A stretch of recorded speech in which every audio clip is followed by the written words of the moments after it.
Metaphorically, I keep running into dead bodies. Presently, it's as dark as it was in 2007.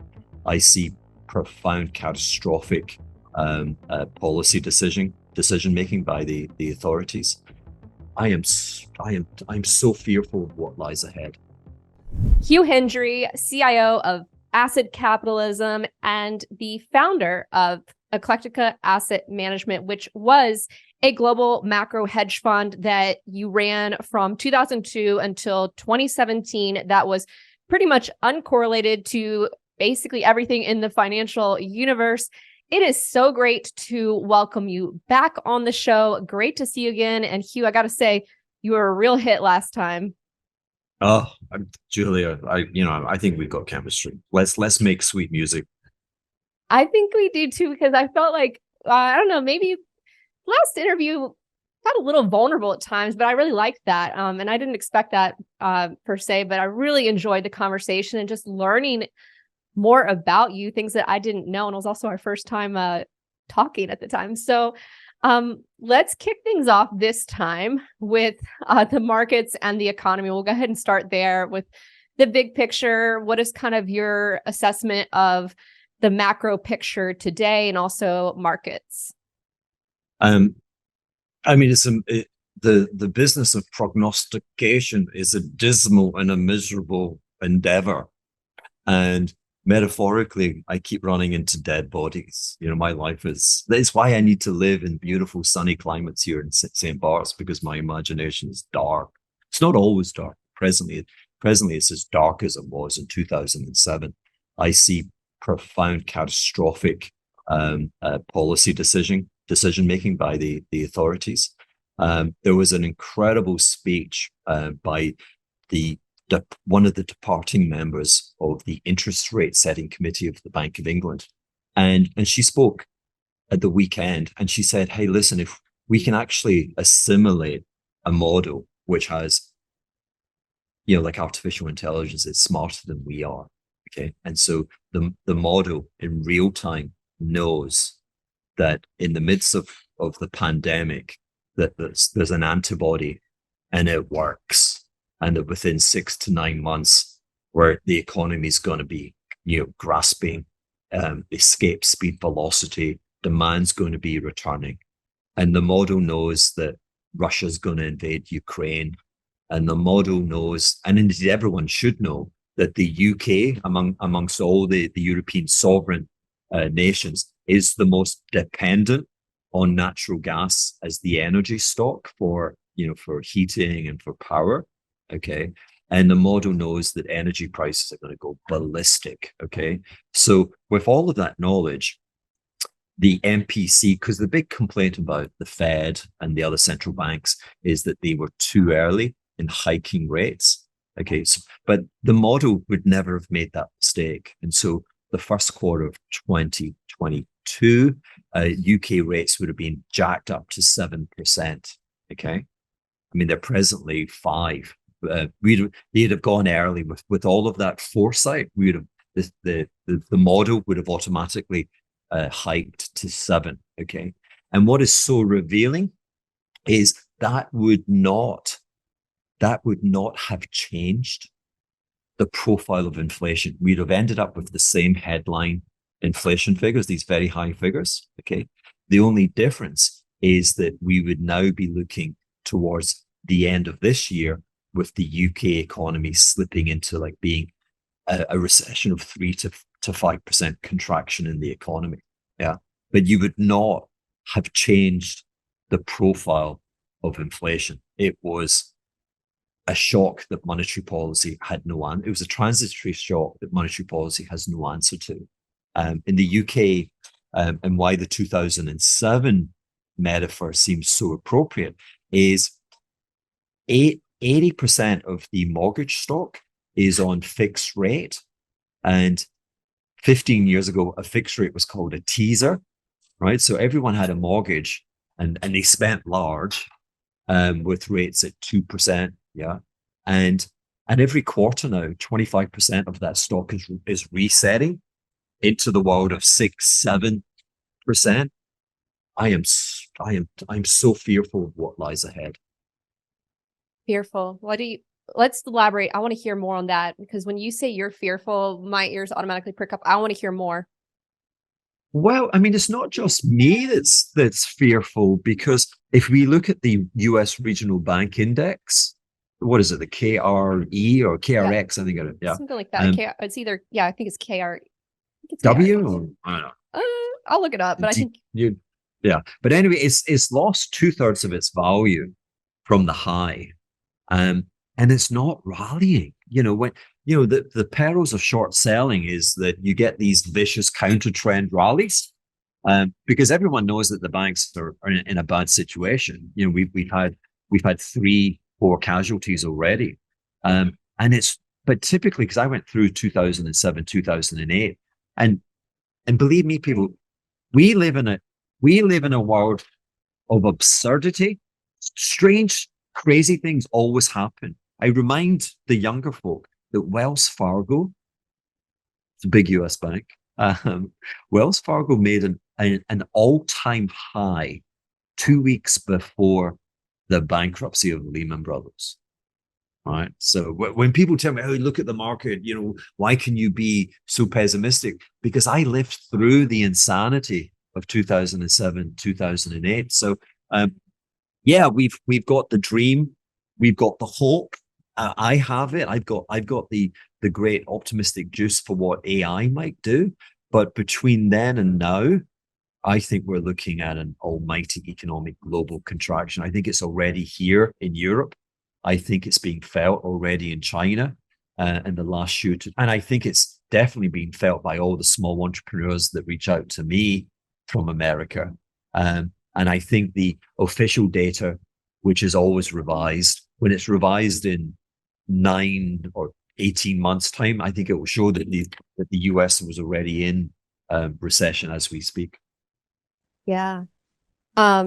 I want to hear, okay. And by the way, I went and looked up earlier in the conversation, the Bank of England's official you were mentioning, and I'm probably going to butcher her last name, but just to put it out there, Silvana Tenreiro, is that right?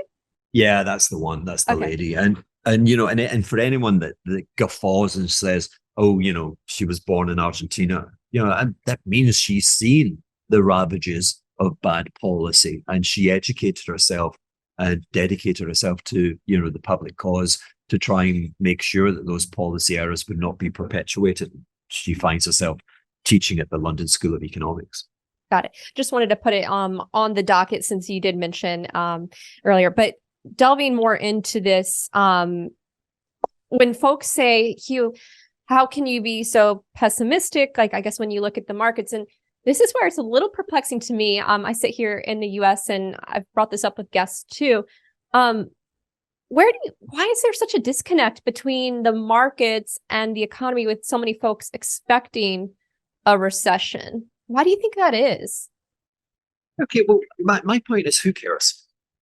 Okay, I sorry, that's not to deflect your question, but it's like, be a lover, not a hater, right? So I sound like I'm a hater, like I'm hating stocks.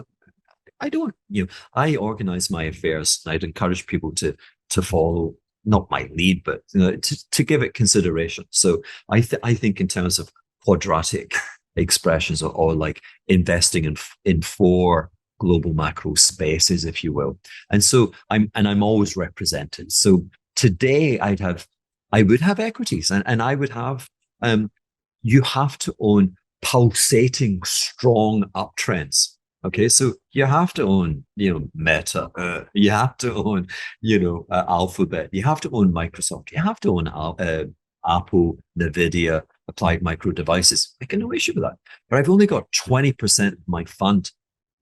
Of my fund, I don't have a fund. My imaginary wealth, if you will, dedicated to equities. Not a lot, 20%. Okay, but I'm there. Okay, and they're going up, and I'm cool. Okay, if we go to the next quadrant, that would be riskless government securities, US treasuries. Now, I really like them. I've got a big prejudice, which is clearly, I think, metaphorically, I'm seeing dead bodies. And from price action, we've eliminated the upside of the last 15 years out of the price of long duration US government securities. And in my business, we call that like a 3 standard deviation event. So that if we draw the bell curve, the like the number of observations where we see such a move are rare. And I believe that when we discuss like global assets, not stocks, but global assets, I think you see mean reversion. And the last time I'd seen a very similar happenstance was the S&P in March of 2009. It'd fallen 65%. It was 3 going on 4 standard deviations below trend, and it was a buy. But there were a million reasons telling you shouldn't buy equities, but you should have. Okay, so I have an allocation to, let's keep it, to the retail folk, to the ETF, the TLT, the tilts, which is 17-year plus maturity. But it's my position there is in options. I've got some funky options just now because the treasuries are not. I buy things that are going up. I might look like a bum, a hobo from the streets, but I live in a billionaire paradise because I respect the laws of the markets. I buy things going up, and I try to.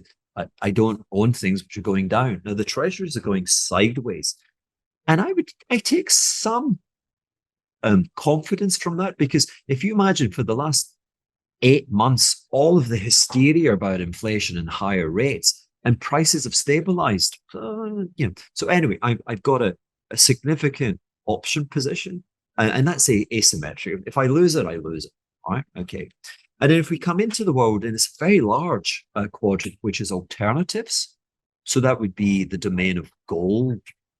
I was talking about silver the other day on Twitter, but silver is tiny. But it would be Bitcoin. It would be treasury index protected securities. It would be private equity. It would be commercial property. But it could be oil. So you're talking $100 trillion asset bucket. And there, I would have like 20% again of my portfolio in the dreaded Bitcoin. Really? Yeah. Oh, wait, is this a newer development? Can't remember on the last time. I'm sure Bitcoin came up, but I don't know if you were allocated to Bitcoin last time I talked to you.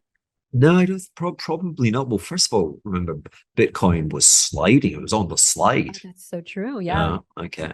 And we went 69,000 to like 15,000. So we had a bear market, and I'm saying to you, in broad asset classes, I like mean reversion. Okay, so that draws my attention. I'm like a flea drawn to the light at night. But most significantly, it's just the minuscule size of the Bitcoin market. I think it's going to last. It's going to endure. It's going to be with us in the future. But at today's prevailing price, it's the total market cap. If we imagine all of those coins are mined and minted or whatever, it's presently trading at around $500 billion, 0.5. Okay. Well, in comparison, gold is $13 trillion. And if gold tripled, it would be greater than the size of all US equities. Maybe that happens, but that feels like you'd have to be Hercules to kind of push that kind of movement. Whereas if Bitcoin tripled or quadrupled, it would be $1.5 or $2 trillion. It would be the size of Meta. So it's not a big ask. And I like things that have convexity. So I like things that have fallen a lot, is stopped falling, and it has convexity. And so I have a Bitcoin. And then finally, because all I've done is I put 20% into equities.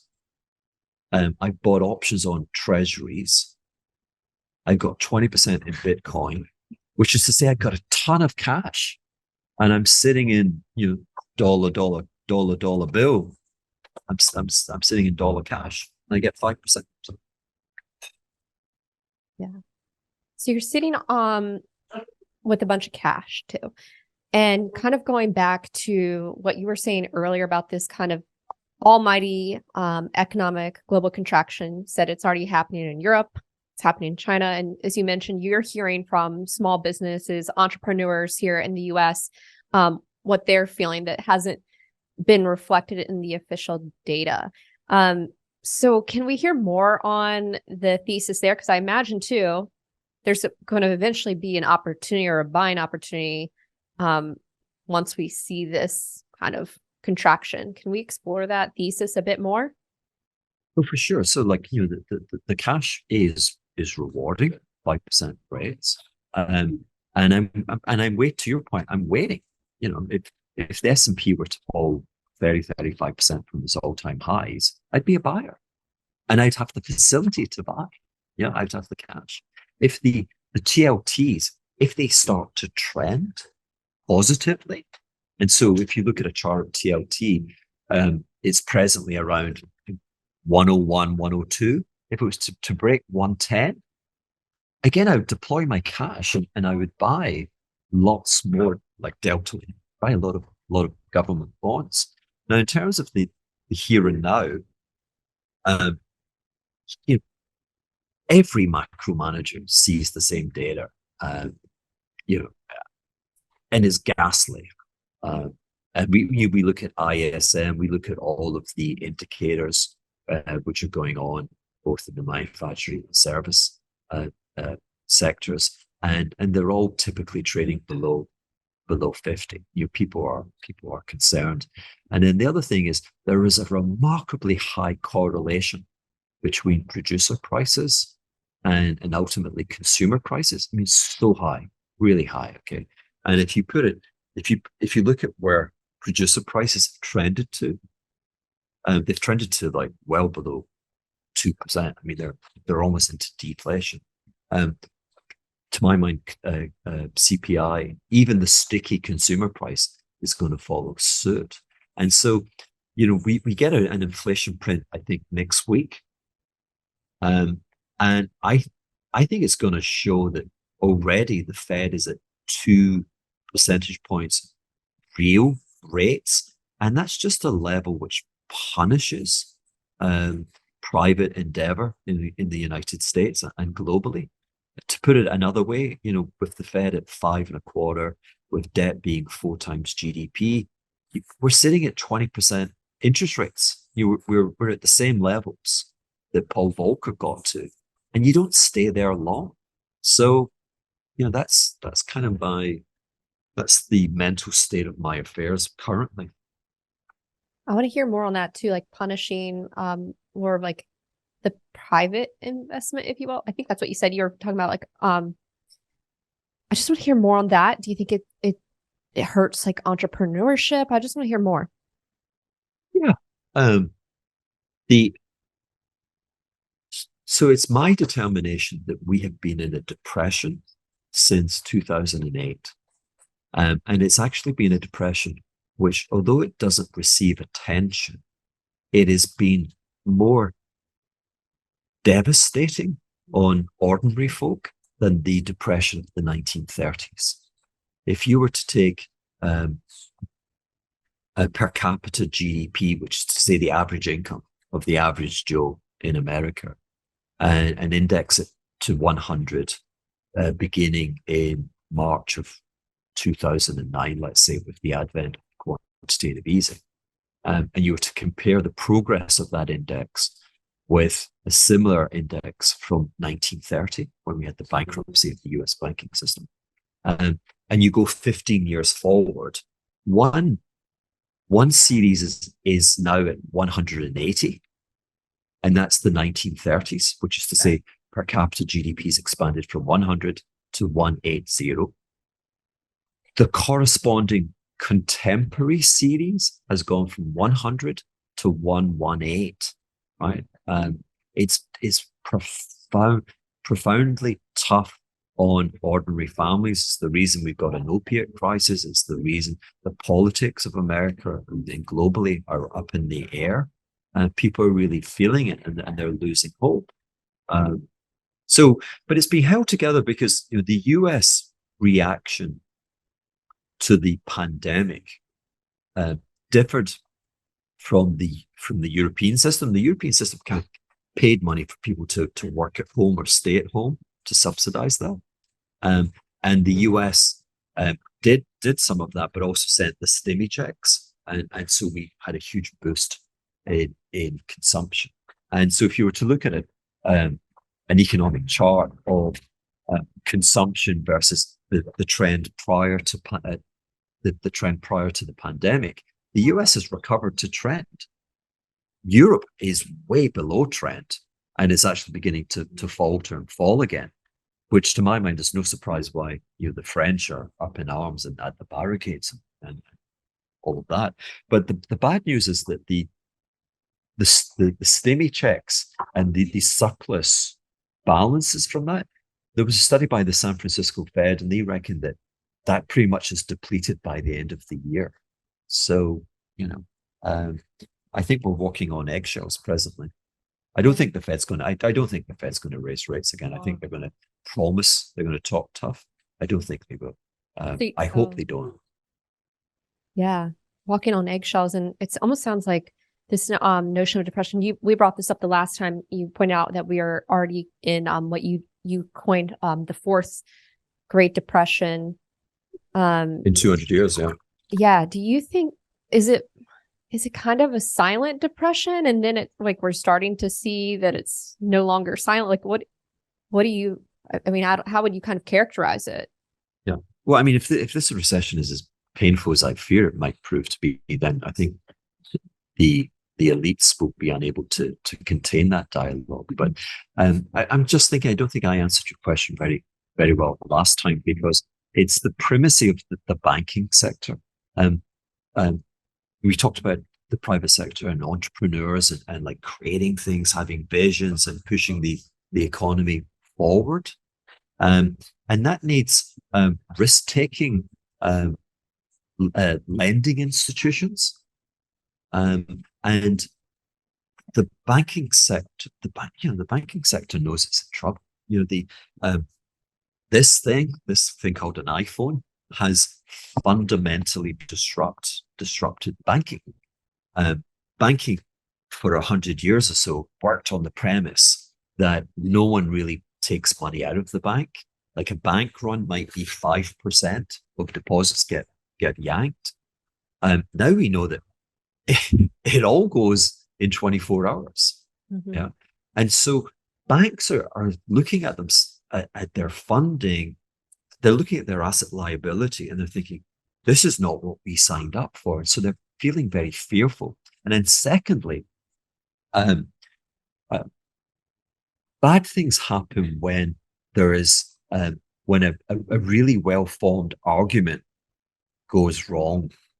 Okay, so in 2007, 2008, there was a really smart argument that if you collected residential mortgages in one portfolio and they were regionally diversified, that there was almost no risk of default. Yeah, and that was the mortgage-backed securities. The only problem was, I mean, we can't even call it black swan. We had 100 years of data, and then we got one data point, and nationwide house prices started to fall, and that blew up the premise. And suddenly, securities, people held $5 trillion of riskless securities, and they went, "Holy, this is really risky," and they went to sell it, and we had a lot of bankruptcies. The same thing is happening today in that the banking sector was encouraged to own a lot of government securities in the hold to maturity bucket. And the promise was you will never have to recognize any losses on these portfolios. You can hold them to maturity. But the demise of Silicon Valley et al. Was the phone disrupting and making the deposits capable of leaving so rapidly meant that the unthinkable happened. Silicon Valley disappeared because it had $17 billion of losses on its treasuries, and that wiped out its equity book. Bank of America, only last week we discovered that Bank of America has $100 billion loss on its treasuries. Now it has $287 billion of shareholder funds, but that's to say over a third, like 40% of its shareholder funds has gone up in smoke unless they can retain deposits. So now what's happening is the banking sector, it doesn't want to make loans, and now it's having to pay more and more. It's having to match the Fed in terms of higher and higher interest rates, and its profitability is disappearing. And so an economy that has a banking sector which is fearful, a banking sector which has a lot of portfolios marked at the wrong level, and a banking sector where profitability is on the slide, is typically an economy which is about to enter a recession. A big recession. Big recession, yeah. And just going back to the banks too, you mentioned like Silicon Valley Bank, and then I feel like the conversation kind of died down because it was like everybody was talking about it. Maybe they still are, but yeah, like the banks, and you look at the balance sheets, and specifically looking on that mark-to-market basis, like they don't look really good. They look terrible. Do you think do you think we'll see a resumption in that conversation? Or, we're certainly not we're not out of the woods yet on the banking crisis, are we? No, we certainly aren't. And again, if we keep playing this violin of talking about 2008, remember Bear Stearns went bankrupt in February of that year. Countrywide and Wachovia and a few others disappeared in the summer. And yet in September, Wells Fargo made an all-time high. It's just crazy. So, and another data point is, that the Federal Reserve had their stress test of the major systemically important banks, and they're like, these guys are solid. They're really solid. And the only problem with that is using the exact same metrics for Credit Suisse.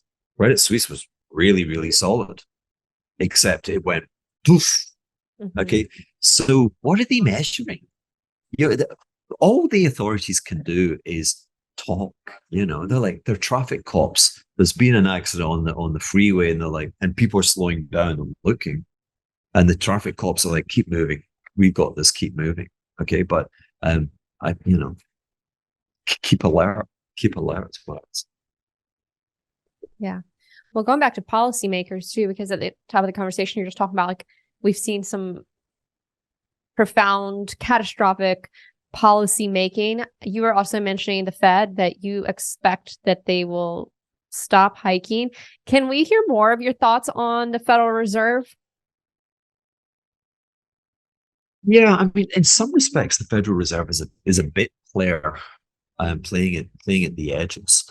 A long time ago, in the 1970s, really, the offshore banking system that's called the Eurodollar system really over what I want to say, the amount of dollars being created offshore, I call them non-sovereign dollar creation, began to exceed the number of dollars being created by United States banks making loans to US residents. And the Federal Reserve doesn't measure it and doesn't seek to regulate it. And that system has turned very conservative and very fearful, because it's a worldwide system, and its job is to smell out trouble ahead. They make loans every 24 hours, and they're beginning to change the collateral and become more conservative. So that's the first thing.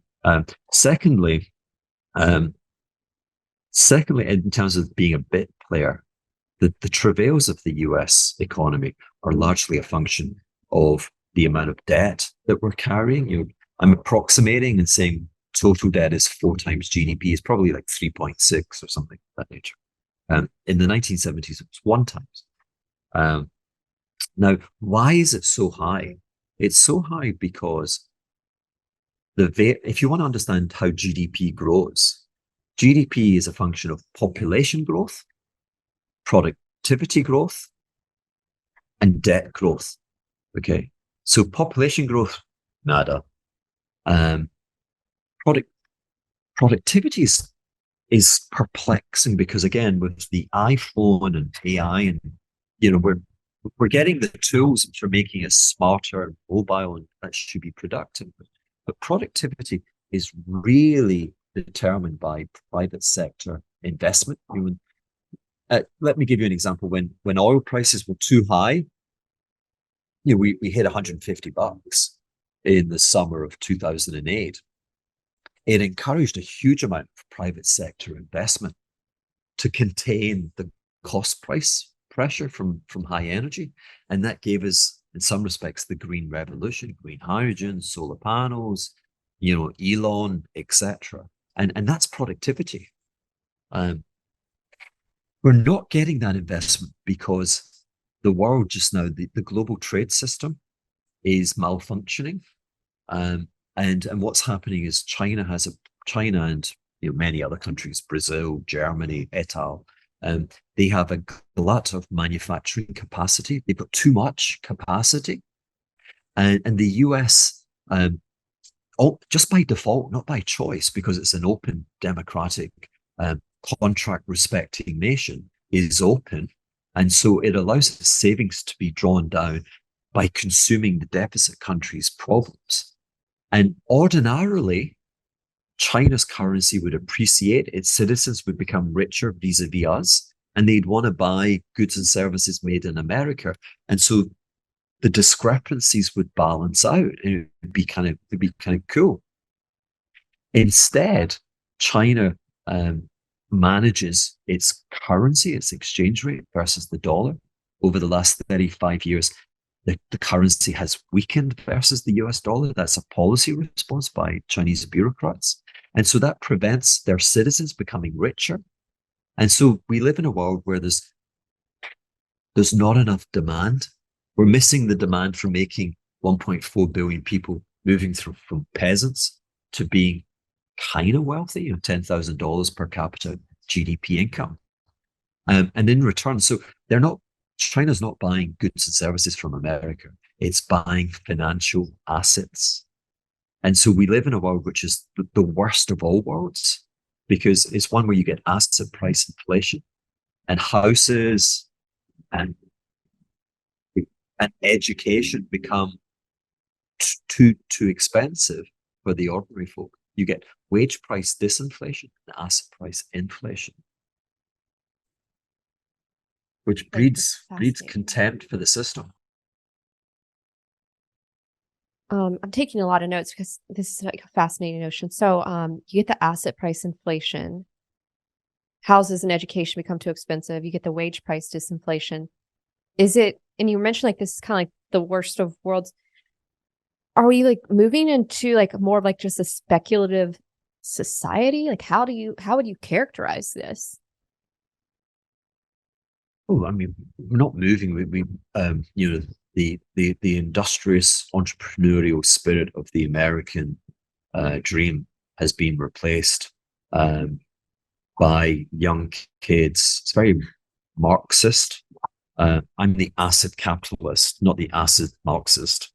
But Marxism is when you believe. Marxism becomes very, very potent when you go through one of these depressions where GDP is just not shared equally with everyone in the economy.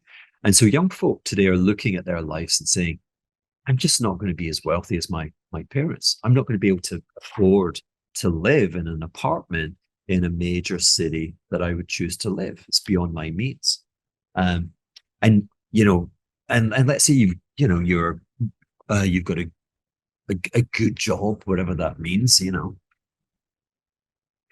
and you've got some savings.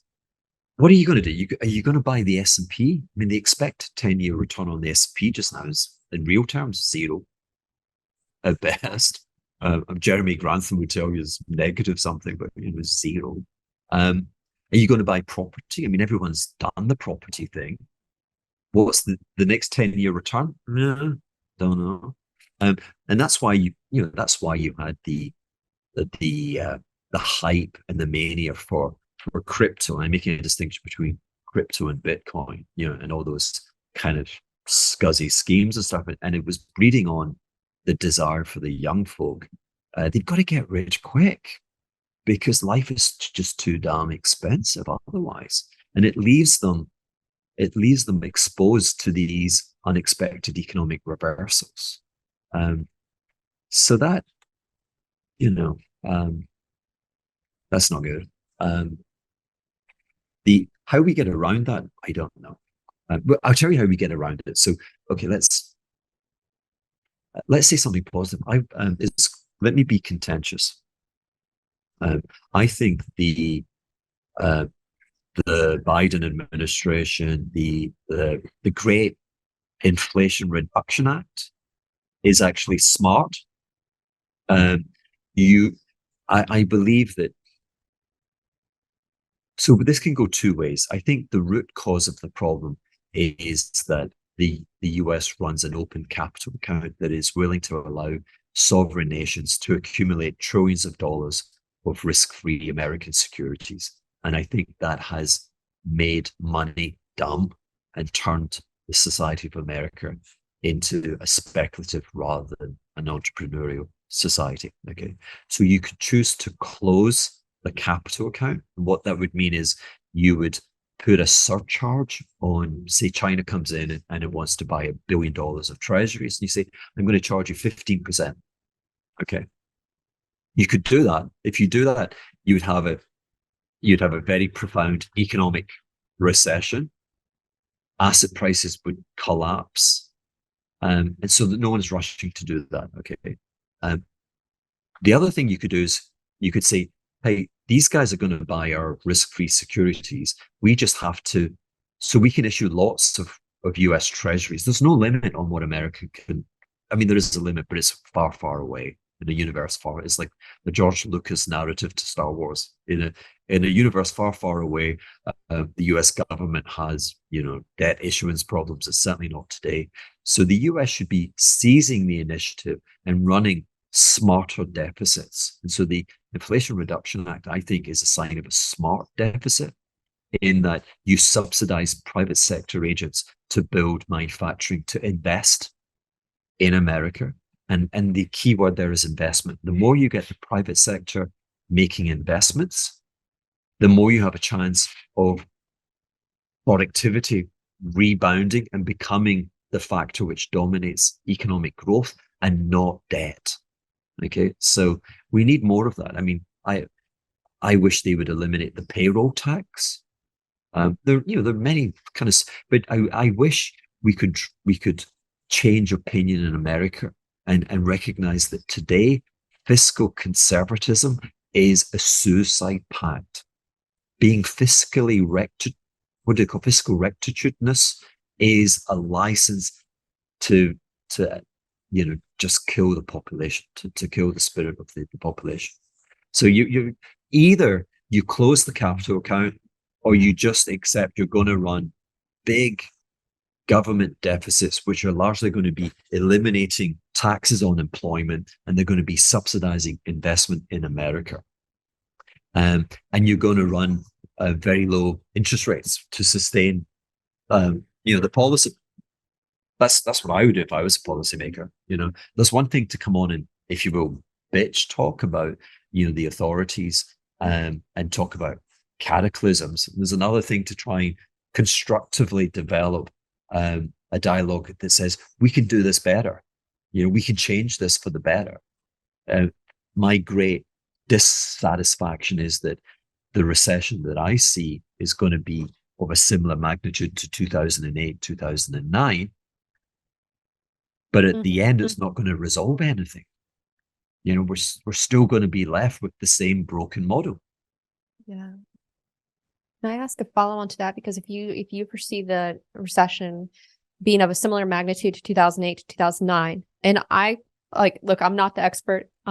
You certainly are the expert here. 2008, 2009, I blame, I guess the way I would blame it would be like the banking sector in that instance. Like, who would be, maybe it was the folly of the banking sector, or the banks. Who would be, where would this one come from? Would this come from like the policymakers' decisions? Where does this kind of manifest itself? And you can correct me if I'm totally off. It's always the banking sector. It's not that they're malevolent. It's just that they are the principal intermediaries of credit. They bring debtors and creditors, people with money, people without money, and they meet through, the banking and the financial sector. Yeah. And so it's always the bank's fault. This time around, so the last time around, They made a miscalculation. Like I said, they created riskless securities for mortgages on the premise that nationwide house prices don't decline, and that was a mistake. Yeah, and they pretty much went bankrupt on that mistake. They bet the house on houses. This time around, I would say it is government interference with the banking sector. I think the government has been a malevolent agent with regard to the banking sector. So I believe that let's take belief out of the equation and let's talk factually.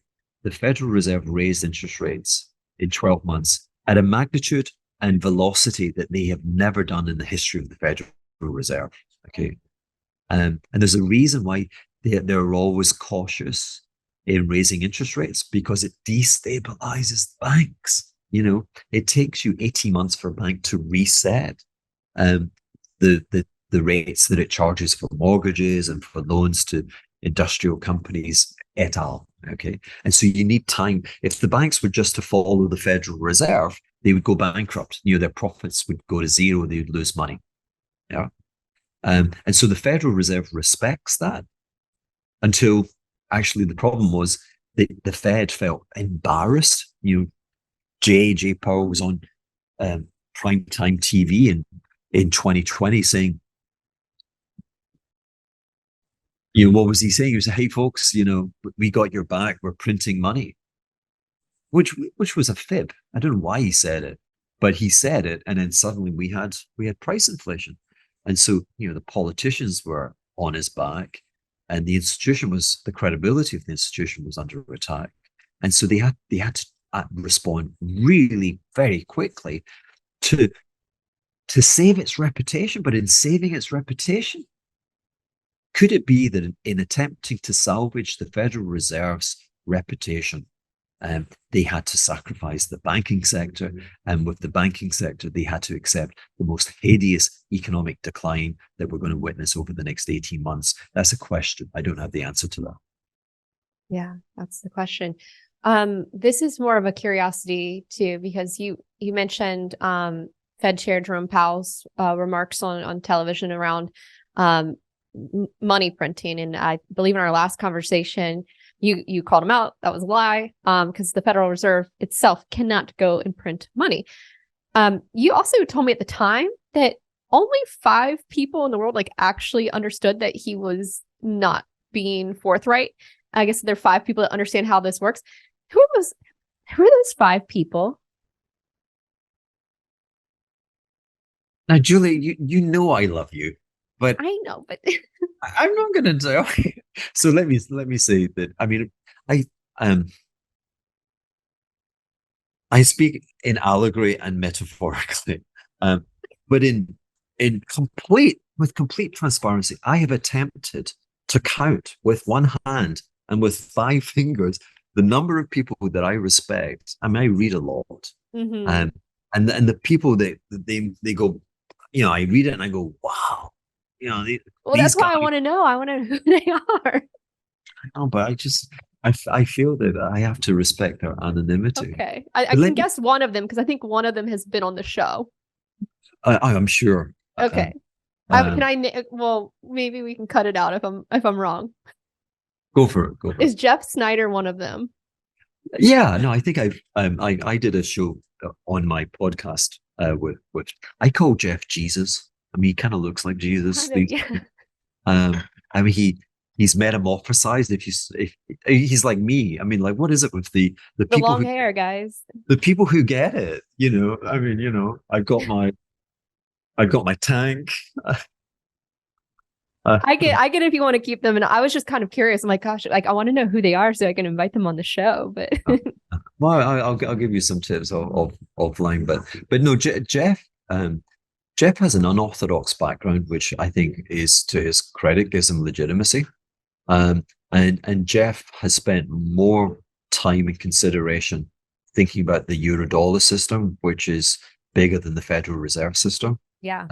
And all credit to him. And Jeff is someone that joins me in the shower every morning. I take my iPhone, I put it into a plastic bag, and I listen to Jeff talk about the economy. That's amazing. Yeah, Eurodollar University.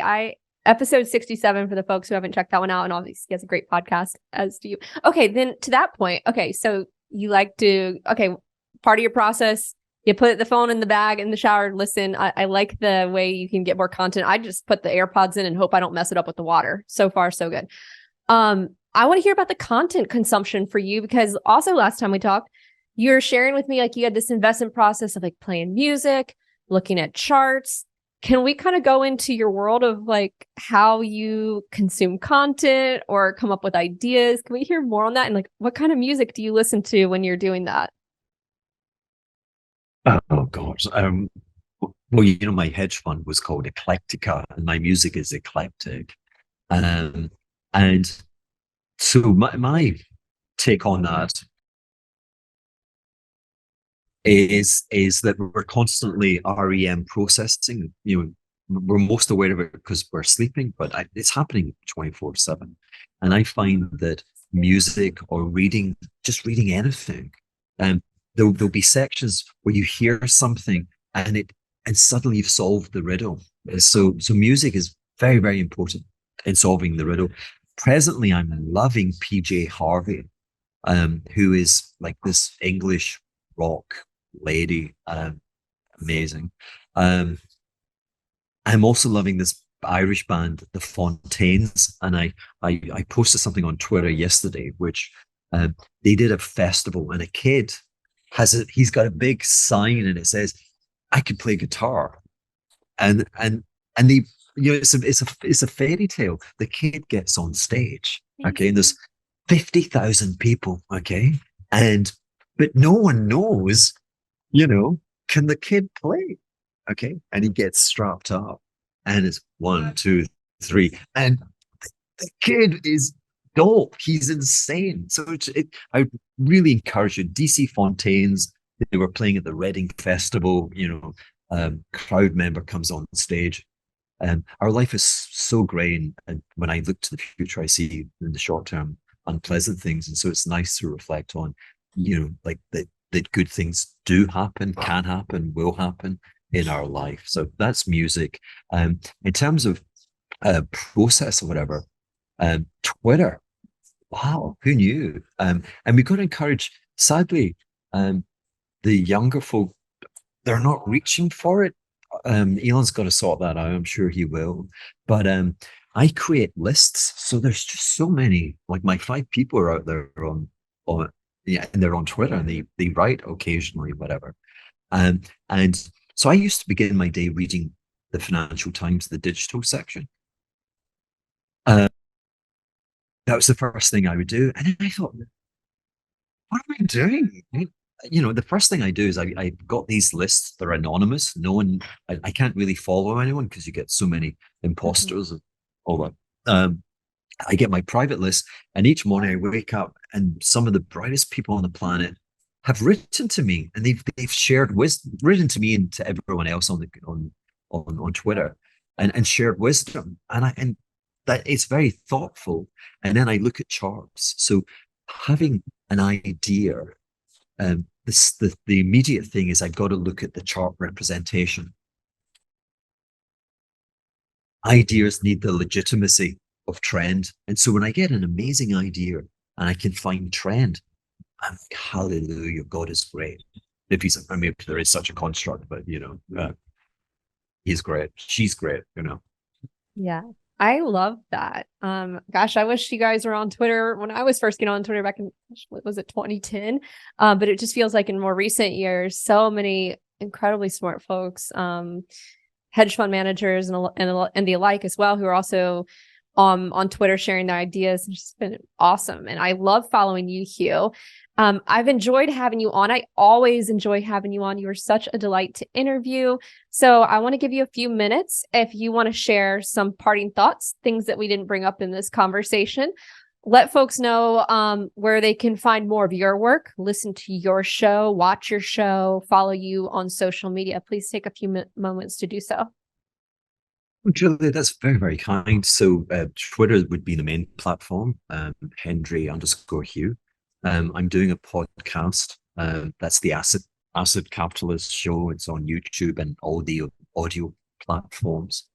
Um, I I have Patreon. Patreon, my thing is if I can't make $1 million doing something, I've got to I've got to do something else. Like, my mind is precious. And my lifestyle is expensive.